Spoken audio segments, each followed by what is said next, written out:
যাদের মা বাবা জিন্দা আছে ভালো করে শুনে নাও, আল্লাহ বলছেন যে তুমি যদি তোমার মা বাবাকে একসাথে কিংবা কোনো একজনকে বৃদ্ধ বৃদ্ধা অবস্থায় পেয়ে যাও, তুমি মনে করবে আল্লাহ পাক তোমাকে সুযোগ দিয়েছেন। মাকে পেয়েছো, বাবাকে পেয়েছো, বা উভয়কে পেয়েছো, তো আমি আল্লাহ তোমাকে 5টা কর্মসূচি দিচ্ছি। কয়টা? খুব মনে রাখেন, 5 কর্মসূচি আল্লাহ দিয়েছেন। 1 নাম্বার হলো ফালা তাকুল্লাহুমা উফ।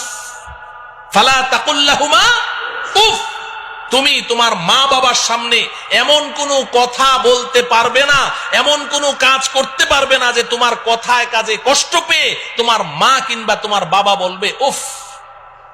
উফ শব্দটা তোমার মা বাবা যদি উচ্চারণ করেছে, তোমার জান্নাতের বাড়িতে আর যাওয়া লাগবে না। কিংবা তোমার মা বাবার কোনো কথা শুনে তুমি বিরক্ত হয়ে বললে উফ বাবা থামো তো, উফ মা চুপ করো তো, এই যে তুমি উফ বলেছো, তোমার জন্য জান্নাত হারাম হয়ে যাবে। লা তাকুল্লাহুমা উফ, 1 নাম্বার। 2 নাম্বার ওয়ালা তানহারহুমা। বাবা মাকে ধমক দিয়ে কথা বলিস না, ঝাড়ি মেরে কথা বলিস না। তোর হাতে, তোর শরীরে এখন অনেক শক্তি আছে, তো মা বাবা দুর্বল হয়ে গেছে, এখন মা বাবার সাথে ধমক দিয়ে কথা বলবি, ঝাড়ি মেরে কথা বলবি, আমি আল্লাহ এটা তোর জন্য হারাম ঘোষণা করলাম। ধমক দিয়ে কথা বলিস না, লা তানহারহুমা। 3 নম্বর কর্মসূচি ওয়াকুল লাহুমা কওলান কারীমা। মা বাবার সাথে নরম স্বরে, আদরের স্বরে কথা বলো, আদর করে করে মা বাবার সাথে কথা বলো।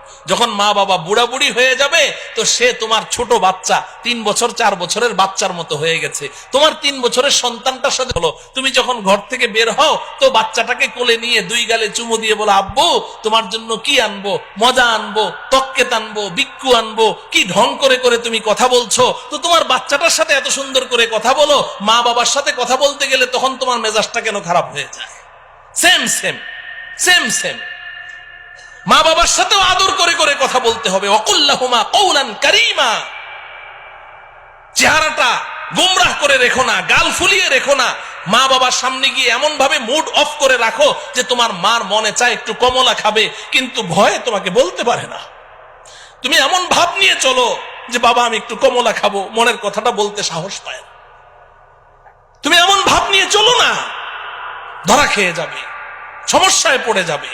ফ্রি হয়ে যাও মা বাবার সাথে, এমন ফ্রি হয়ে যাবে যে তাদের মনের মধ্যে যেই কথা আসবে সেটাই যেন অকপটে তোমাকে খুলে বলতে পারে, ভয় যেন না পায়। ওয়াকুল লাহুমা কওলান কারীমা।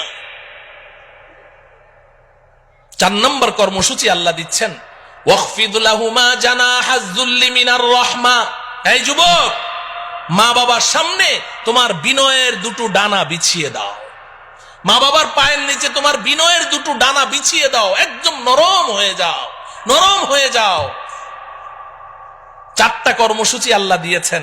এইভাবে মা বাবাকে লালন পালন করো। এক সময় মা বাবা চলে যাবেন, তুমি ঋণ পরিশোধ করতে পারোনি, কোনোদিনও পারবে না। তোমার গায়ের চামড়া খুলে দাও, তাও ঋণ পরিশোধ হয়নি। মা বাবা তো চলে গেছেন। 4 কর্মসূচি তুমি পালন করেছো। এবার আমি আল্লাহ তোমাকে 5ম আরেকটা কর্মসূচি দিচ্ছি। ওয়াকুর রাব্বিরহামহুমা ওয়াকুর রাব্বিরহামহুমা কামা রাব্বায়ানি সগীরা। সারাটা জীবন যতদিন জিন্দা থাকো, আমি আল্লাহর কাছে হাত দুটো তুলে চোখের পানি ছেড়ে বলতে থাকো, আল্লাহ গো আপনি যেভাবে বলেছেন চেষ্টা তো করেছি, কিন্তু মা বাবার হক তো আদায় করতে পারি নাই, আপনি তো নিয়ে গেলেন। আল্লাহ গো আমি যখন দুগ্ধপুষ্য শিশু ছিলাম, তখন আমার মা আমাকে যেভাবে আদর আহ্লাদ করে লালন পালন করেছেন, আমার বাবা যেভাবে আমাকে আদর সোহাগ করে লালন পালন করেছেন, আল্লাহ গো এখন তো আমার আব্বা আম্মা আপনার কাছে, আপনিও আমার আব্বা আম্মাকে ওইভাবে আদর সোহাগ করে লালন পালন